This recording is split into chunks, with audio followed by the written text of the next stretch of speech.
Hey everybody. Today I wanted to do a video, a long overdue video I guess. I haven't published anything in a very long time, but I've been playing quite a few fantasy dungeon crawlers, grid-based systems of late, and I thought this might be a good opportunity to just quickly share the build that I've been doing for quite a few different games. At the moment what you see in front of you is for Massive Darkness 2. I've been playing the Heavenfall campaign, but I've also been using it for Darklight Memento Mori. And I guess for context, I have quite a few games in my collection, many of which have been sitting unplayed for far too long. So I've been trying to make a concerted effort to get some of those games to the table. So I played a little bit of Kingdom Death Monster a while back, not on this terrain, obviously, on the game board that comes with it, and enjoyed it. And then I tried Darklight Memento Mori, which I used this terrain for. That's what actually prompted me to start 3D printing out this dungeon block system, which is most of what you see in front of you is from dungeon blocks, but there are quite a few bits and pieces that I've added in addition to that, which I'll go through shortly. And have really been enjoying both the games I've been playing and this terrain system. So I thought I'd just do a quick video just going over the build, sharing what I've done, talking about some of the different aspects to it and pieces that I'm using for anyone out there who's interested. So as I said, most of what you see in front of you, and I'll just quickly pan, is from Dungeon Blocks, which is a 3D printable system. They have quite a few different themes. This is the dungeon one, but there's all sorts of other themes you can get. And it works really well, I find. I was printing and playing on Kraken 3D tiles, which I do really like. I love the sculpts and the designs that they have. But playing Darklight Memento Mori, to recreate the room tiles in that game faithfully, there's quite a lot of vertical changes to some of the terrain elements where certain parts of the room will be more elevated than others, etc. And I found that difficult to recreate, at least faithfully, with the Kraken 3D system. So that's why I swapped over to Dungeon Blocks, which I found a lot easier to build with. And I guess coming from our Talisman Saber terrain, Hex terrain that my buddy Jeff and I do for Gloomhaven, we have a riser system in that, and you can quite easily create verticality across your layout. So I was looking for something that does a similar thing in a grid system and can definitely vouch for Dungeon Blocks. Now, I guess one of the first things I'll touch on, you'll notice obviously the LED light braziers that you can see across the map here. So with Massive Darkness 2, one of the core sort of concepts to the game is that there are these zones. There's light zones and shadow zones. And sort of differentiating between those zones on the tiles is important, because you want to be in combat in the shadow if you can, because there's a special die that you roll called the shadow die, and it gives you all sorts of advantageous goodies. So when you're playing, you want to know what zone you're in, and that was going to be the first sort of hurdle to this build. So I thought about it, and initially I was just going to sorry, I'll take a step back from there. When I talk about zones, so in this game, usually, I'll show you from the book. So, for example, this first quest that I played last night from Heavenfall, that's how the original game tiles look. So you can see there's very obvious light and shadow zones. So on the board here, I'm using 3x3 sections as zones, and to denote whether each zone is lit or in shadow, I'm using these LED light braziers. So initially what I thought of doing was printing all the terrain, having my different zones, and then just basically running either a purple or a dark blue sort of tinted wash over certain zones to give it that sort of shadowed nighttime or darkness effect. which I think would look quite good, but sort of on reflection, thought more about that. And because I do repurpose this terrain for quite a few different other game systems, I didn't want to limit myself to having certain tiles with that really sort of darkened tone to them. It would just make it hard recreating other layouts where it would sort of make any thematic sense. So it would be great for Massive Darkness because it does have that really exaggerated aesthetic of either being light or dark, but yeah, for other games it wouldn't be as good. So I was always intending on trying to incorporate some LED light braziers. So these actual brazier models are from Dungeon Blocks, and I've just basically drilled them out at the bottom and retrofitted in some Fat Dragon Games lithium button battery holders, which I bought some 3mm flickering LED lights from Amazon. You fit them into the little battery holder, and then I printed out some flame models, which I think from memory I found somewhere online. I can't remember where exactly, but I'll try and put a link into anything that I'm referencing in this video.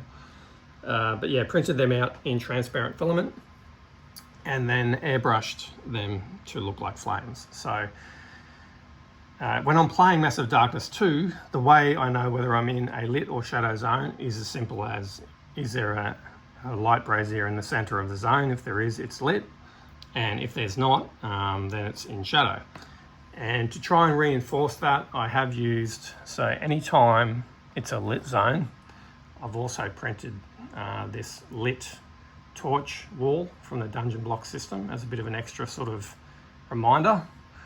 And then conversely, if it's not a lit zone, if it's shadow, I've printed out these unlit torch designs, just as an extra subtle sort of reminder, because other people playing might not be as mindful of what those LED braziers mean. And the good thing is the braziers are removable. So if I believe, I haven't played enough of the game to know for sure, but I'm pretty sure there's certain abilities you can get when you level up or items that will change a light zone to shadow and vice versa. So this way, if I need to, I can either remove the brazier or at least move it over to the edge if some of the minis in this game are quite large, especially the roaming monsters and boss models. Some of them can take up almost the entire zone, so I can move the braziers to the side if I need to make more room. So I've talked about, what was the first thing I wanted to cover is just the light braziers and the light and shadow.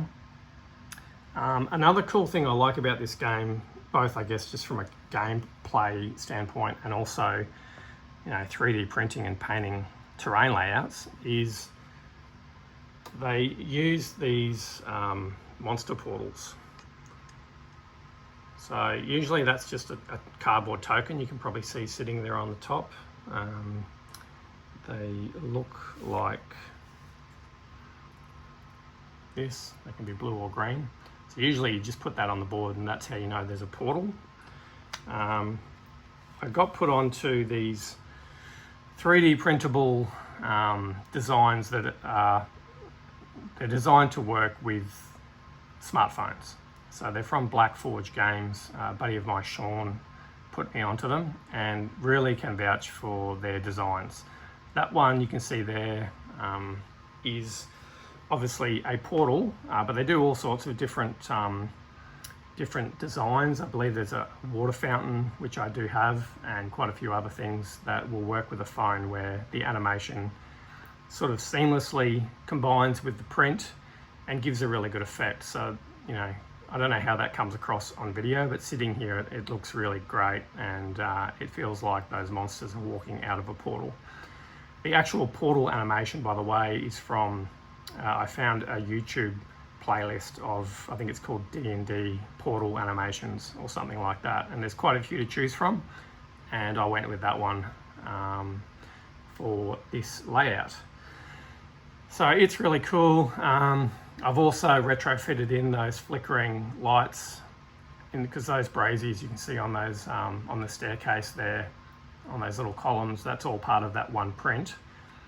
and I've used some Light My Bricks Lego lighting that I've fitted up through those columns.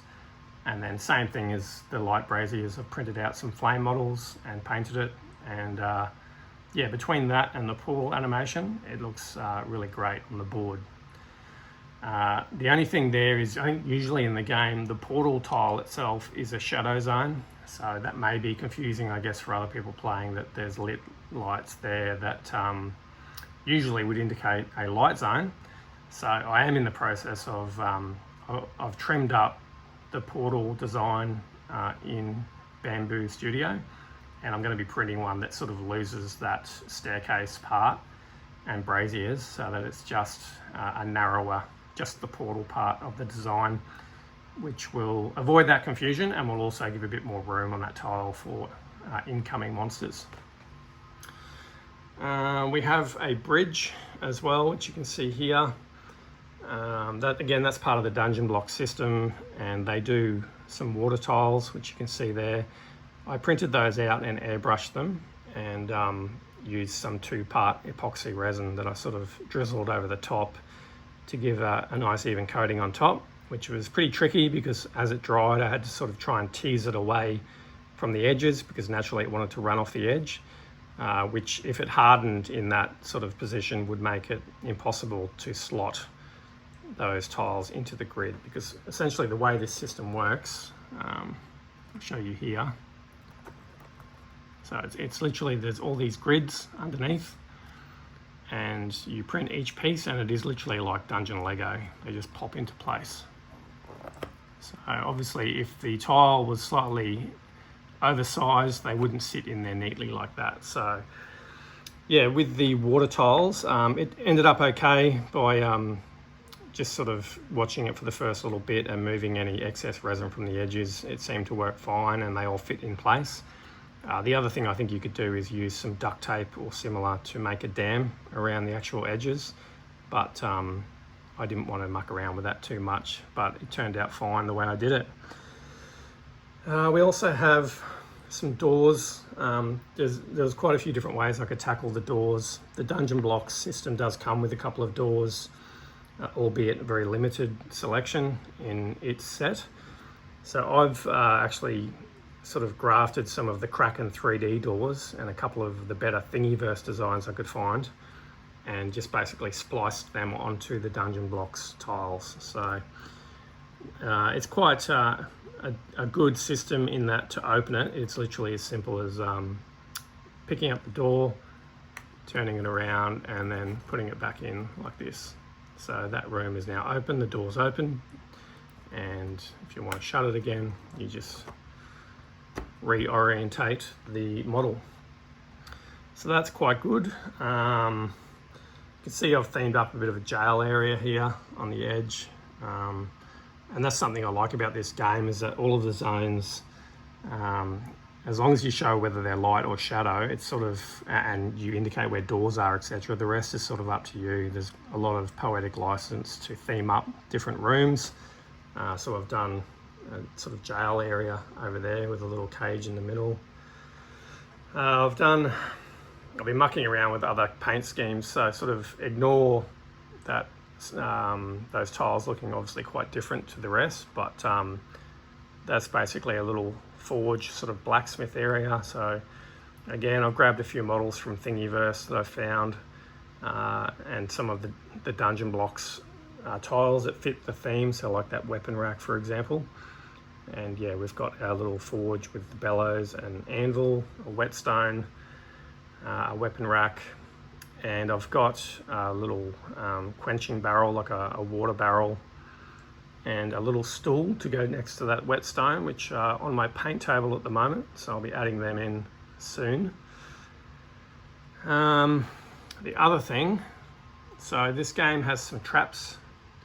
I think it's spike traps and bear traps that sometimes feature in scenarios. So the way I've done that, I've just basically left out one of the floor tiles and just sized up a wooden spike trap, which slots neatly into that space. And then the cardboard tokens that usually come in the game, they all have like a wound number, either I think it's 0, 1 or 2, possibly more. So when I play a game, I basically just fix, using blue tack, one of the tokens to the underside of the trap without looking at it, obviously. And then if you were to spring the trap, you would obviously just pull it up, see what wounds you've taken, and then you can either put the trap back in place, or if it's been sprung, just put a regular floor tile back in its place. And I'll be doing a similar thing with the bear trap when I get around to it. What else did I want to talk about?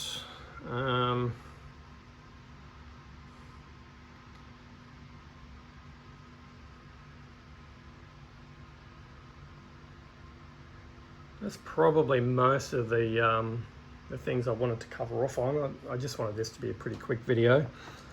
There's probably quite a few dressings on here that you'll notice that I've used to sort of theme up different areas that aren't from dungeon blocks. Those are from, well, all over Thingiverse really. Just searching on dungeon and 28mm. Anyone that's looked at that before would know there's quite a few good options that you can print out. And that's been part of the fun, is just adding little bits and pieces to make it feel more alive, which is probably one of the best parts of this hobby as far as I'm concerned. Okay, so if you've made it this far, thanks a lot for watching. I hope everyone's well out there. Enjoy your gaming, and I will see you in the next video.